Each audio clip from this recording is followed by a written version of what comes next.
Ini soal bangsa, bukan soal Jokowi. Jokowi sebentar lagi akan jadi sejarah. Lah iya dong, Oktober dia akan selesai. Dia sudah ada di puncak gunung. Di atas gunung cuma ada langit. Udah jangan naik ke langit, nanti jatuh ke jurang. Harus turun dari gunung. Jangan bawa anaknya malah naik ke puncak gunung biar dia bisa juga di situ. Itu melawan siklus. Itu melawan semesta, Pak. Orang kalau udah di atas turun bersemedi. Jadilah guru. Bukan masih mau di atas. Konstitusi kita bilang 2 periode. Kalau Pak Jokowi legowo menerima itu, harusnya kita nggak harus mengalami semua ini. Nah, persoalan kita kemudian, apakah kemarin yang namanya debat itu mampu menunjukkan kepada kita kerangka berpikir seorang calon pemimpin. Kita harus memperlakukan yang namanya wakil presiden itu setidaknya mendekati setara dengan presiden. Kalau jauh di bawah itu kualitasnya, negara ini nggak tahu akan apa jadinya. Ada lagi yang namanya dikotomi, seolah-olah nggak suka Gibran, nggak suka anak muda. Yang kita nggak suka, anak muda itu naik ke sana dengan membegal konstitusi. Which is bukan untuk kepentingan semua anak muda. Yang kita persoalkan dan membuat kita ragu, apakah benar Gibran dengan pengalaman 2 tahun mengelola kota Solo yang hanya sebanyak 1 kecamatan di Jakarta ini penduduknya, mampu ketika pada waktunya harus mengambil alih kepemimpinan dari Pak Prabowo oleh karena satu hal. Mohon maaf jauh-jauh, wallahualam. Kan ini urusannya maka menjadi penting. Kan itu yang menjadi persoalan kita. Bukan soal kita ini menentang anak muda. Yang kita tentang itu anak muda yang sebelumnya yang kita anggap tidak pantas bahkan oleh presiden sendiri.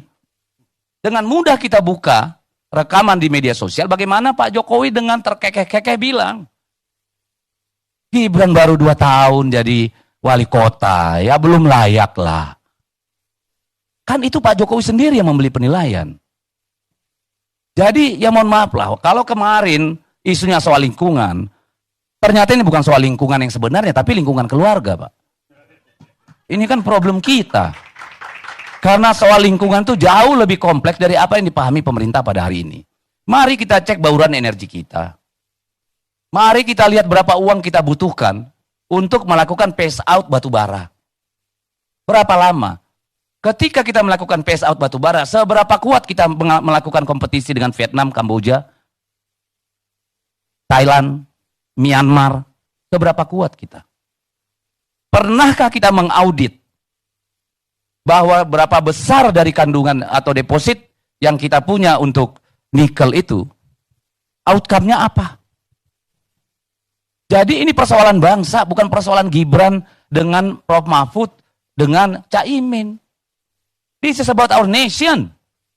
Nggak lebih dari itu. Dan kemudian saya melihat ada 2 hal yang sangat kontras. Pada saat debat Pak Prabowo, kita melihat bagaimana Pak Prabowo gagal menjelaskan hal-hal yang menjadi seharusnya kekuatan dia sebagai Menteri Pertahanan. Dengan alasan 1 menit nggak cukup, rahasia negara jangan dibuka. Lalu diikuti dengan parodi-parodi tangisan. Orang nonton drakornya 2 hari Sabtu, nangisnya mulai hari Rabu. Ini kan sensitivitas yang dibangun kelamaan kalau menurut saya. Dan hari ini, setelah debat kemarin Gibran, yang diserang itu Prof. Mahfud dan Caimin. Apa pantas? Apa pantas dulu Prabowo udah begituin? Hey, come on. Are you talking about something important or just a bullshit? Ayolah. Ini soal bangsa, bukan soal Jokowi. Jokowi sebentar lagi akan jadi sejarah. Lah iya dong, Oktober dia akan selesai. Dia sudah ada di puncak gunung. Di atas gunung cuma ada langit. Udah